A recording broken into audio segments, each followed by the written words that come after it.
नमस्कार. आनंदिनी समूहातर्फे मी आपणा सर्वांचं आणि आजच्या पाहुण्यांचं मनपूर्वक स्वागत करते. आम्ही आनंदिनी आपल्यासाठी नेहमीच आगळेवेगळे कार्यक्रम घेऊन येत असतो.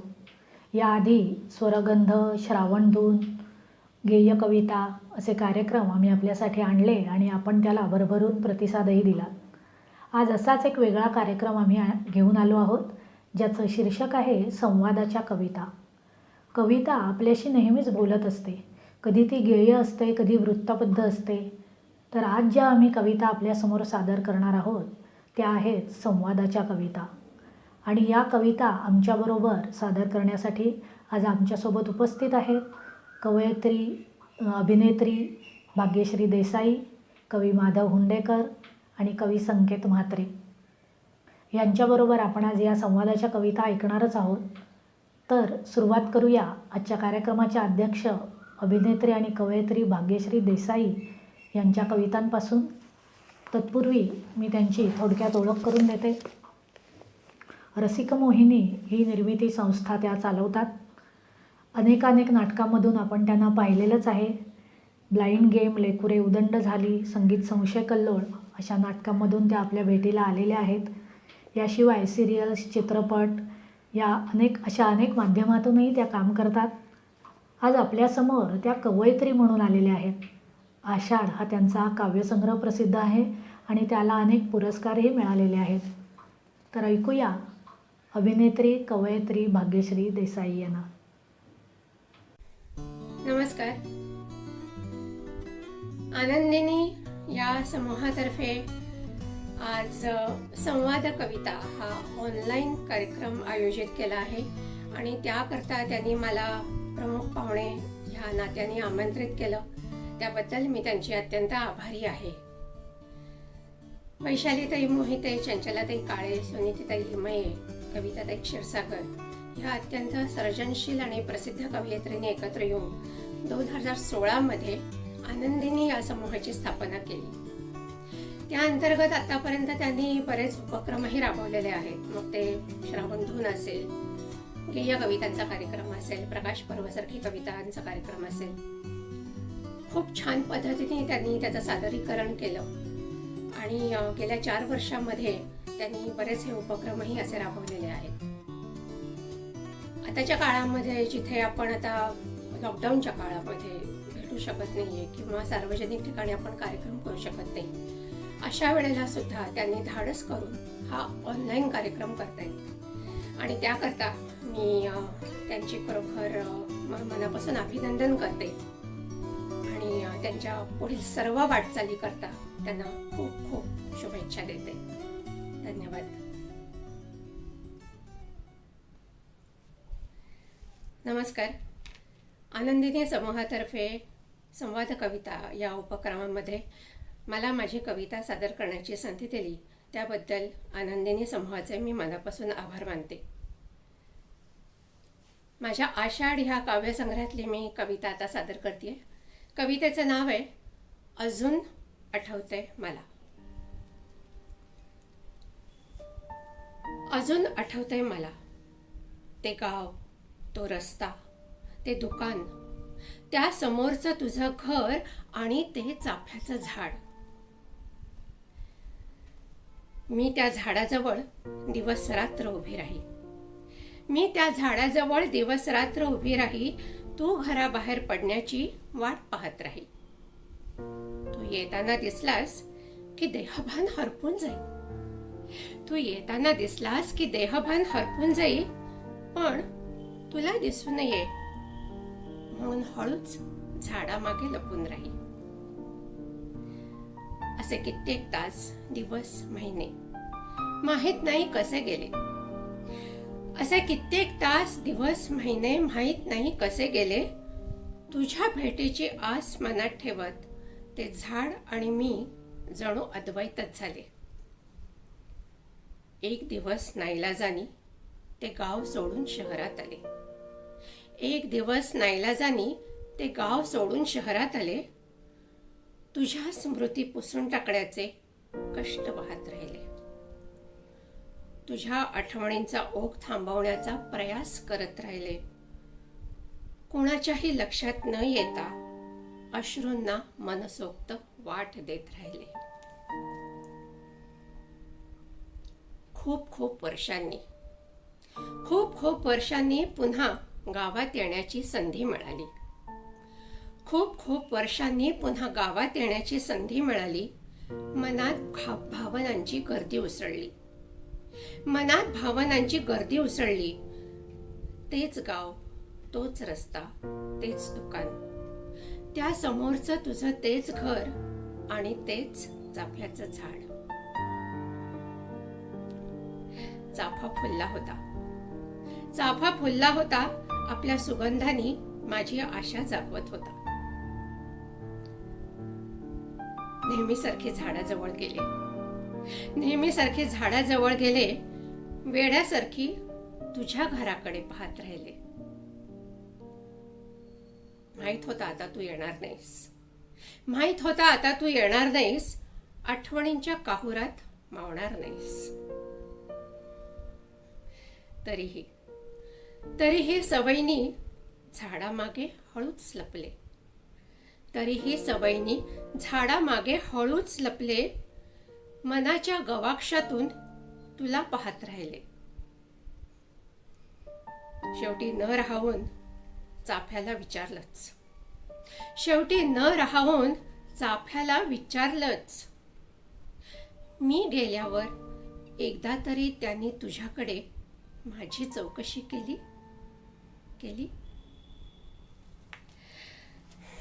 धन्यवाद. माझी अजून एक कविता मी सादर करतेय. कवितेचं नाव आहे इथे जगणं सोपं नसतं.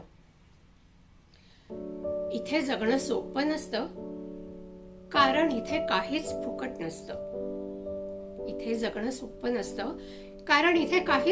नसतं. राहिले सर्वत्र हवा भरून, पण विकली जातीये फुग्यात भरून.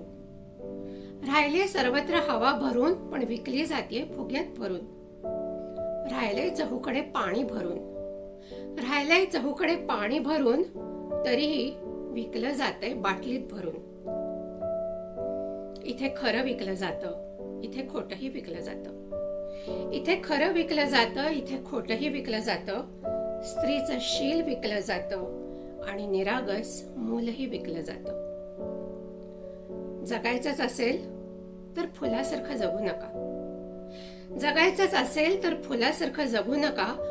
कोमेजण्यासाठी तर कधीच उमलू नका. जगायचंच असेल तर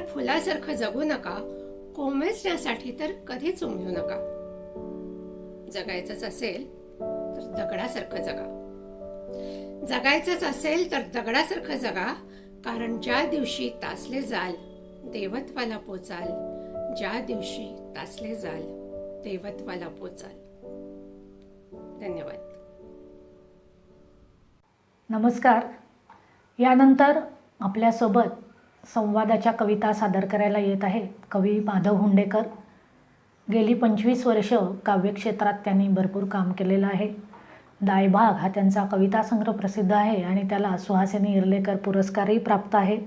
व्यवसायाने आर्किटेक्ट असलेले कवी माधव हुंडेकर हे गीतलेखन, अभिवाचन याचे अनेक कार्यक्रमही करत असतात.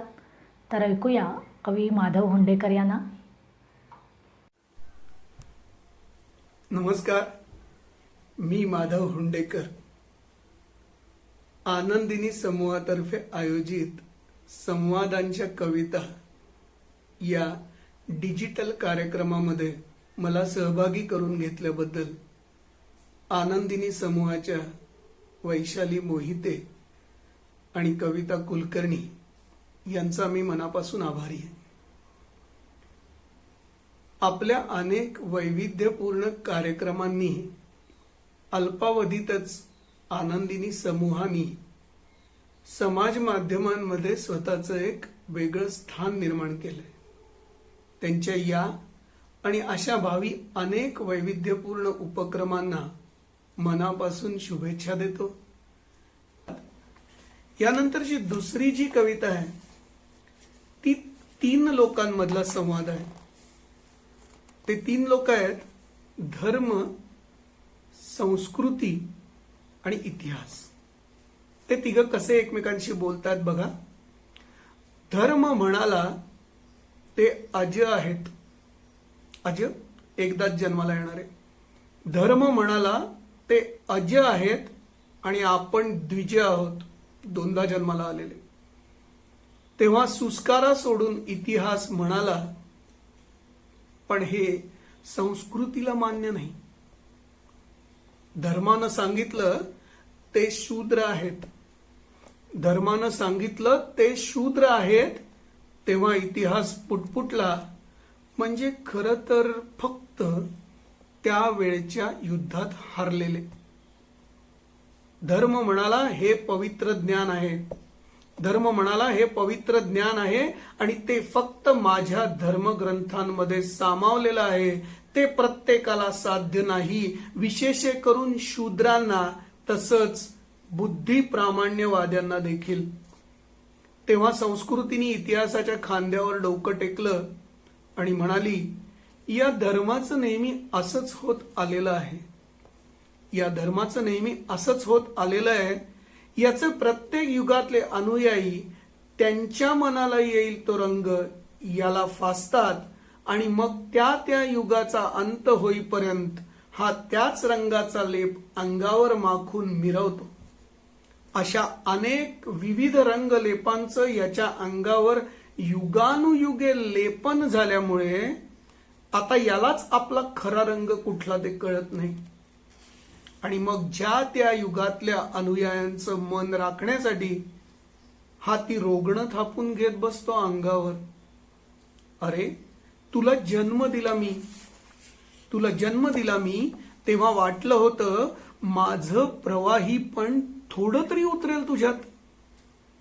माझ्याकडेही वर्ण होते, पण एका वर्णातून दुसरीकडे जाण्याची मुभा होती सर्वांना. ज्ञानाच्या आणि प्रगतीच्या वाटेवरून या वाटा बंद पाडल्यास तू तुझ्या ग्रंथांची भक्कम कुंपणं घालून. आणि इतकी भक्कम कुंपणं घालताना देखील तुला कळलं नाही की प्रत्येक कुंपणाचा पाया एकच आहे आणि तो माझ्यापासून सुरू होऊन माझ्यापाशीच संपतो. तुझ्या या साऱ्या कुंपणांची दखल नाईलाजानं इतिहासाला घ्यावी लागते. तेव्हा धर्म खदाखदा हसला, म्हणाला त्याचं तेच काम आहे, नोंदी करणं आणि नोंदी सांभाळणं. पण मग माझ्याविषयी शंका कशाला घेतोस? कालचक्र उलट फिरवणं शक्य नाही हे माहीत असूनही तसा प्रयत्न का करतोस?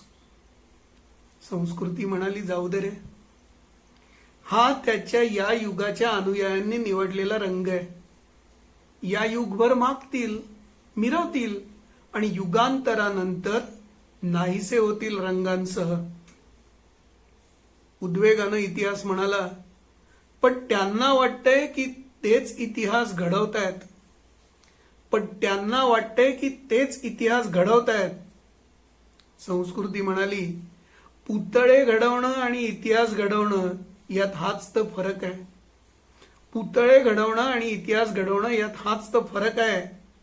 पुतळे मातीवर उभारले जातात आणि इतिहास कालप्रवाहावर लिहिला जातो. आणि जोपर्यंत कालप्रवाह वाहता आहे तोपर्यंत तूही प्रवाही राहशील आणि मीही. हे प्रवाहीपण ही जगातली एकमेव चिरंतन गोष्ट आहे आणि म्हणूनच ती धर्माला मान्य नाही.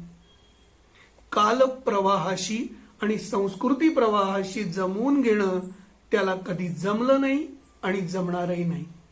तो असाच फिरत राहणार काठाकाठानं. तेच त्याचं प्राक्तन आणि तेच भागध्येय. असं म्हणून संस्कृतीनं इतिहासाचा हात हाती धरून कालप्रवाहात उडी घेतली आणि बघता बघता ती दोघं कालप्रवाहाशी एकरूप झाली. धन्यवाद. यानंतर आपल्या भेटीला येत आहेत जाहिरात, कविता, कथा, स्तंभलेखन अशा विविध प्रांतात काम करणारे कवी संकेत म्हात्रे. बहुभाषिक कविता, प्रिय आईस अशा अनेक कवितांचे कार्यक्रम ते करत असतात. राधा ही बावरी या मालिकेचं शीर्षक गीतही त्यांनी लिहिलेलं आहे. अनेक मान्यवर कवी संमेलनातून त्यांचा सहभाग असतो. तर ऐकूया संकेत म्हात्रे यांना. आनंदीने प्रस्तुत संवादाच्या कविता ह्या कार्यक्रमात मला आपल्या कविता वाचण्याची संधी दिली याबद्दल मी सर्वप्रथम त्यांचे आभार मानतो. या लॉकडाऊनच्या काळामध्ये आपण इतक्या गोष्टी शेअर केल्या आहेत, इतक्या गोष्टी शेअर करतोय की आपलं वैयक्तिक आयुष्यात असं काही राहिलंच नाही. ह्याच वृत्तीबद्दल मी केलेली एक कविता. मग आपण सगळंच शेअर करूया. ना. आपण शेअर करूया ना ती किंवा तो सोडून गेलेली रात्र. आपण शेअर करूया ना डिवोर्स नंतरचा घराकडे केलेला प्रवास. शेअर करूया ना प्रियकराचं बिछाण्याखाली सापडलेलं पत्र. शेअर करूया ना थिजलेल्या रात्री. शेअर करूया ना आईच्या पाठीवरचे वळ. शेअर करूया ना बहिणीला पहिल्यांदा ओटी पोटात आलेली कळ. शेअर करूया बापाने सर्वांदेखत हसडलेली गलिच्छ शिवी. शेअर करूया ना अटॅक येऊन टॉयलेटमध्ये पडलेले आजोबा आणि प्राणांतिक आकांताने किंचाळणाऱ्या आजीचे फोटोही. करूया ना. मग आपण सगळंच शेअर करूया. तिरडीवर पडलेल्या निश्चित शरीराला पहिले इंस्टाग्रामवर अपलोड करूया. त्यावर अमारू सारखे दुःखद क्रिएटिव्ह फिल्टर मारूया आणि मगच फेसबुकवर हमखास शेअर करूया. बूमरँग करूया ना बायकांनी फोडलेला टाहो. ट्विट करूया मेलेल्याची एखादी स्मृती रिट्विट मिळेल्या अपेक्षेने. लाईव्ह करूया ना स्मशानातली पापुद्रे निघालेली चिवट शांतता. बनवूया ना 1 मिनिट व्हिडिओ डेड बॉडीला अग्नी देतानाचा. रेकॉर्ड आणि अपलोड करूया साऊंड क्लाउडवर हाडं जळतानाचा फटफट झालेला आवाज. आणि डीपी म्हणून ठेवूया तो क्षण जेव्हा मुक्ती मिळण्यासाठी टाळू फोडला जातो बांबूच्या फटक्याने. पोस्ट करूया ना शेवटी फीलिंग लाईक हॅव्हिंग मुक्ती विथ 100 अदर्स. पिंडांना शिवलेल्या कावळ्याकडे बघून. खरंच करूया ना. आपण सगळंच शेअर करूया आज. नाहीतर आपण असं करूया ना, आपण साऱ्या भिंतीच गायब करून टाकूया चहूकडच्या. म्हणजे साऱ्यांचं सारं काही पाहता येईल 24 तास. नकोच कुठलीही स्क्रीन कोणामध्ये. आपण मिटवून टाकूया पार्कवरचे बेंच, तलावांचे कठडे, समुद्राचे किनारे, बिअर बार, गावातली चावडी, देवळं, जिथे एकेकाळी आपण जायचो शेअर करायला, बोलायला. आपण इतकं शेअर करूया की कपडे घालूनही आपण नागवेच दिसू इतरांना. इतकं शेअर करूया की शेवटी आपल्या हावभावातून, हात वाऱ्यातून, कथांमधून, चित्रांमधून, गाण्यांमधून सारा आशयच आटून जाईल कायमचा. कारण तुम्हाला या चाळ्यामागचं सत्य कळलंच नाही अजून आणि ते तुम्हाला कळून देणारही नाहीत. जितकं शेअर कराल तितकं अजून एकटे पडत जाल. जितकं शेअर कराल तितकं अजून एकटे पडत जाल आणि एकटे आहात म्हणून अजून शेअर करत राहाल. शेवटी उरेल तर तुमच्यासारखं एक लठ्ठ झालेलं प्रोफाईल पेज आणि शिवशिवणारं अस्वस्थ बोट शेअर बटनवरचं.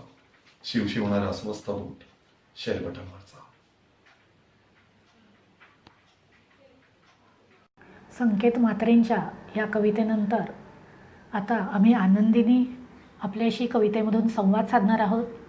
सुरुवात करतोय वैशाली मोहिते हिच्या कवितेनी. वैशालीनी या कवितेमध्ये एका जोगतिणीशी संवाद साधलेला आहे. मी माझ्या नंतर काय होईल याची मला थोडीशी चिंता लागलेली दिसते आहे. कविता कॅनव्हासवर चित्र चितारणाऱ्या एका चित्रकाराविषयी बोलते आहे आणि सुनीती लिमये आणि प्रमोद खराडे हे दोघं मिळून घर नावाची कविता सादर करणार आहेत. ह्या कार्यक्रमात प्रमोद खराडे यांनी मनापासून सहभाग घेतला. कुठलेही आडेवेढे न घेता ते आमच्याबरोबर या कार्यक्रमात सहभागी झाले.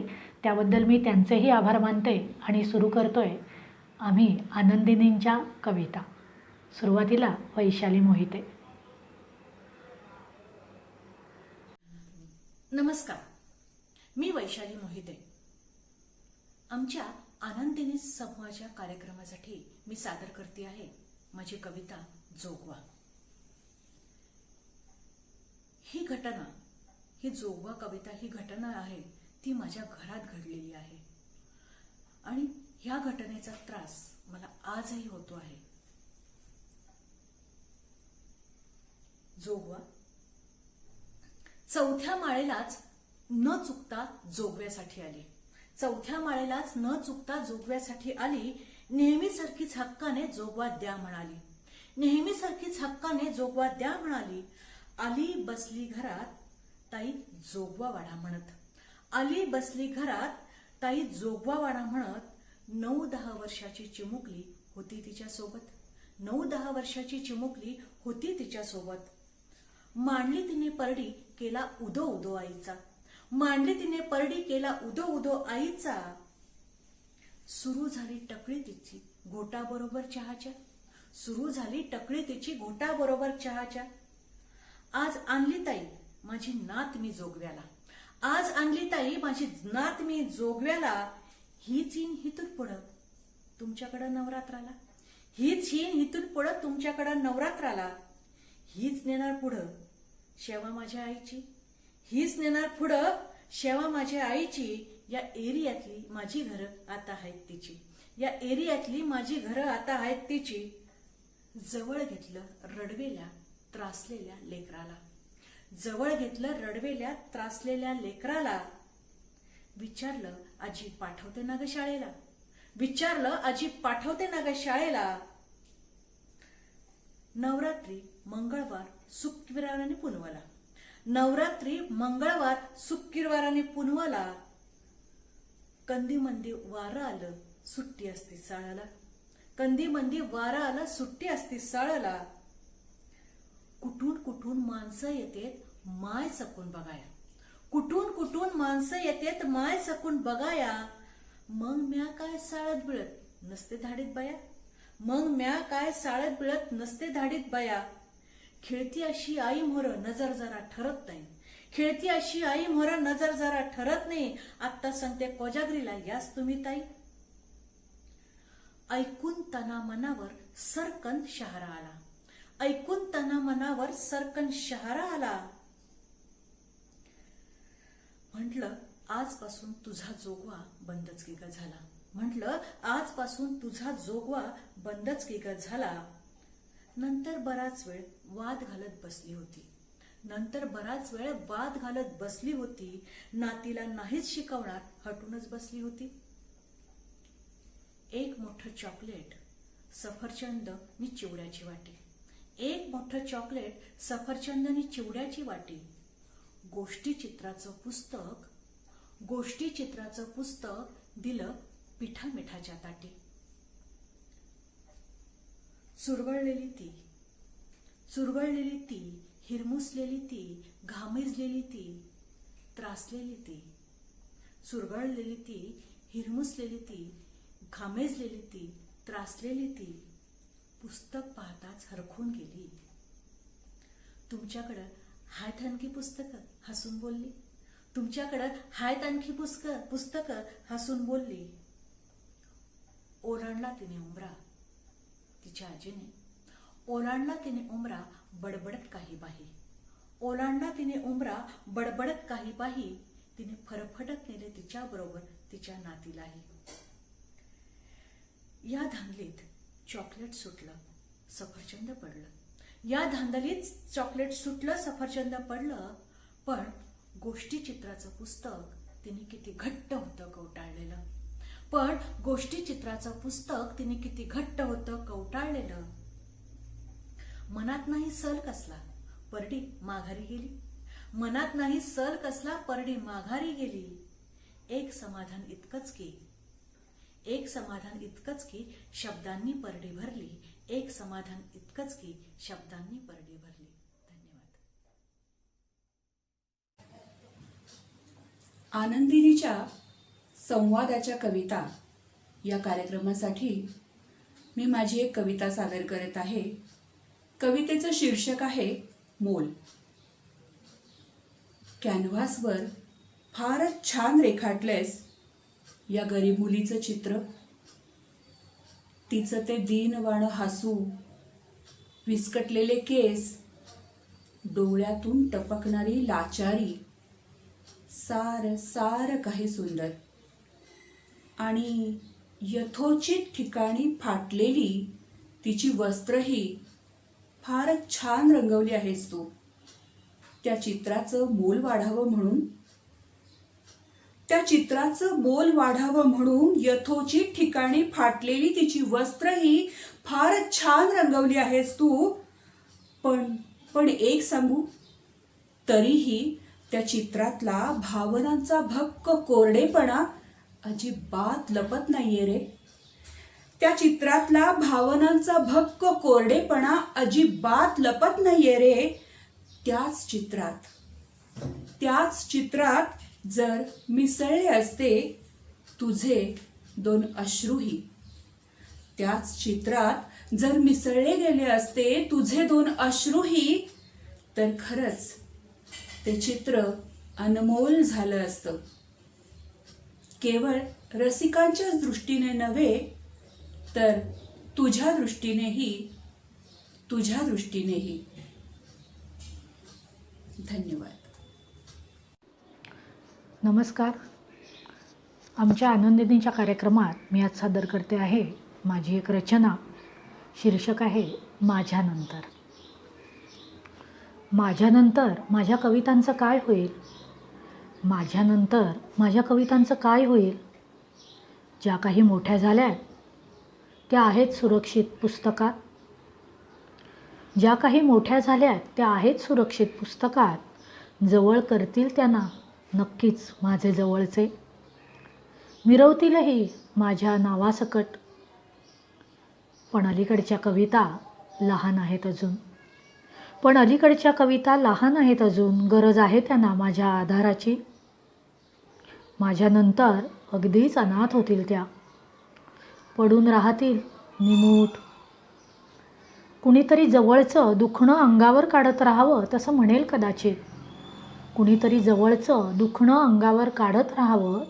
कदाचित. करायला हवं या कवितांचं काहीतरी. पण बहुधा नाही होणार काहीच. आई वेगळ्या बाळांना एवढं प्रेम कोण देणार? म्हणून म्हणते जायच्या आधी त्यांनाही द्यावं एक घर पुस्तकरूपी अक्षर होण्यासाठी. नाहीच जमलं ते तर म्हणेन नातेवाईकांना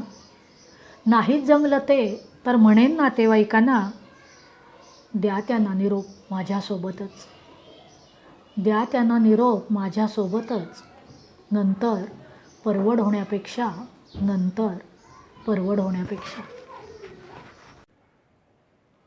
कवितेचं शीर्षक आहे घर. आता घरात बरीच शांतता आहे.